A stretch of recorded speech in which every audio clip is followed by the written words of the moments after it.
Assalamualaikum warahmatullahi wabarakatuh.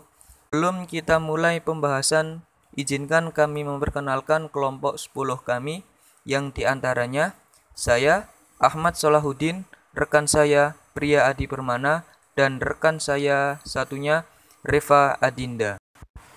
Pengertian monopoli.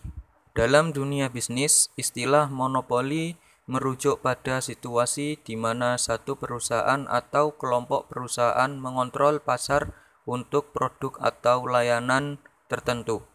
Dalam kondisi monopoli, perusahaan yang menguasai pasar dapat menentukan harga produk atau layanan yang dijualnya tanpa takut saingan yang dapat mengganggu posisinya.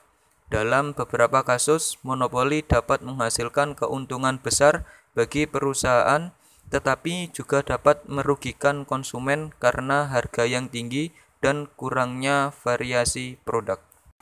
Undang-undang yang mengatur tentang monopoli di Indonesia.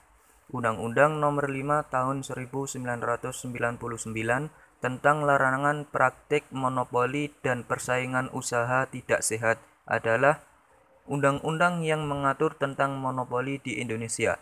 Undang-undang ini merupakan landasan hukum untuk mengawasi dan menindak pelaku usaha yang melakukan praktik monopoli dan persaingan usaha tidak sehat di Indonesia.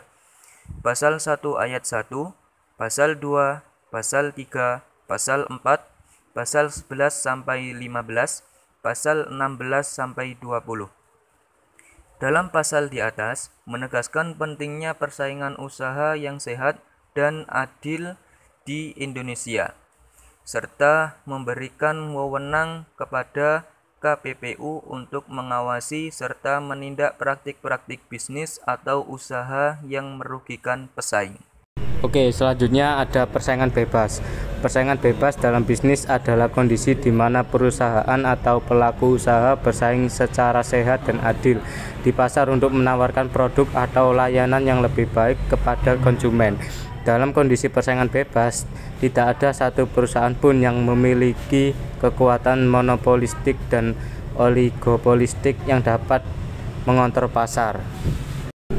Lalu ada kartel. Kartel merupakan kesepakatan antara beberapa perusahaan untuk membatasi persaingan di antara mereka dan membagi pasar, keuntungan atau wilayah bisnis tertentu. Dalam kartel, perusahaan-perusahaan tersebut bekerja sama untuk menetapkan harga yang tinggi dan membatasi produksi sehingga dapat memperoleh keuntungan yang lebih besar daripada jika mereka bersaing secara sehat di pasar.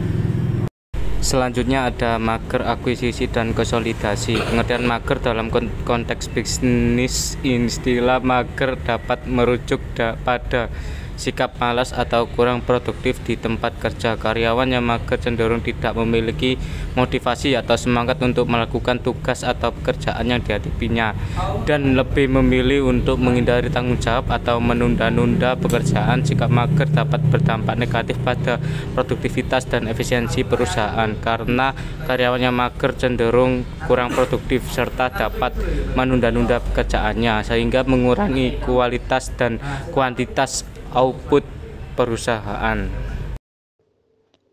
Akuisisi, proses di mana suatu perusahaan membeli atau mengambil alih saham mayoritas dari perusahaan lain dan mengambil kendali atas operasi dan aset perusahaan tersebut. Tujuan dari akuisisi dapat bervariasi, seperti mengakuisisi teknologi atau aset yang dimiliki oleh perusahaan tersebut, memperluas pasar atau menghilangkan pesaing di pasar. Konsolidasi. Konsolidasi adalah proses di mana dua atau lebih perusahaan bergabung untuk membentuk satu perusahaan yang baru.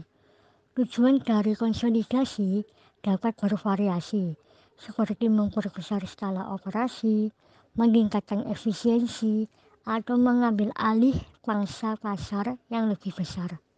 Baik, terima kasih dari kelompok 10. Mengucapkan terima kasih. Wassalamualaikum warahmatullahi wabarakatuh.